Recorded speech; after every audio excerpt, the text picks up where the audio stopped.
Political season has shifted into high gear with this week's Republican National Convention in Milwaukee. And next month, Democrats hold their convention in Chicago.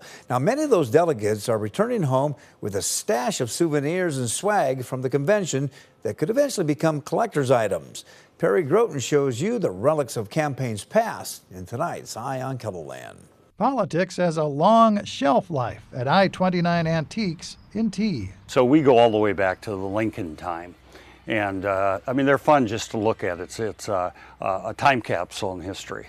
Owner Randy Maas has been collecting political memorabilia since childhood. And I grew up in here with the state fair. You go out to the fair, you go to both headquarters, you pick up everything you could, every button, everything, you put it in a bag and take it home. And because it was free. Some items that were once free back in the day are now valued in the hundreds of dollars. Take this hanky promoting presidential candidate Grover Cleveland and tariff reform back in the late 1880s. It's priced at $200.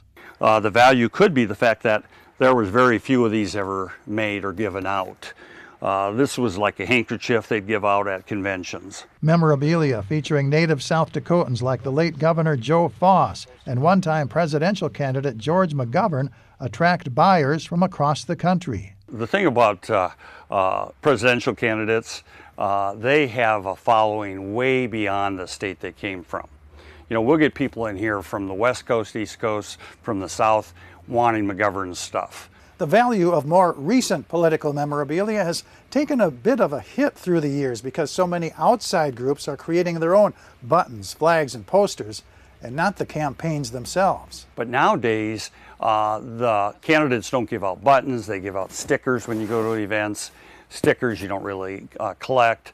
And a lot of third-party groups now put out buttons, which aren't as collectible because the candidate himself didn't authorize it. Vendors say you can actually track the public's engagement in the political process by their interest in buying collectibles. You know, major elections, the presidential elections every 4 years, kind of, you know, it starts peaking again. But then, you know, in the off years, you know, then it kind of, you know, ebbs a little bit and you don't, you know, see it. But, you know, it's like anything that's collectible. Interest goes up and down, you know, all the time. Vendors like Nels Peralt expect interest in political memorabilia to grow the closer we get to Election Day. But he says the decline of print media means certain items are much harder to get these days. You're not seeing those campaign posters and stuff like that anymore, just like because newspapers are going away. Printing stuff is getting to be less and less all the time because everybody's going on social media. But Peralt also credits social media for creating a virtual marketplace where collectors can share information on where to track down hard-to-find items. Political keepsakes and curiosities from campaigns past, all with a story to tell once you button up the research. So it's not just about collecting the piece, it's finding the knowledge and the history behind that piece. With Eye on KELOLAND, I'm Perry Groten. And some political memorabilia are more likely to sell than others. Large campaign banners easily catch the eyes of potential buyers, while the much smaller campaign buttons, they can go unnoticed amid all the other items on display.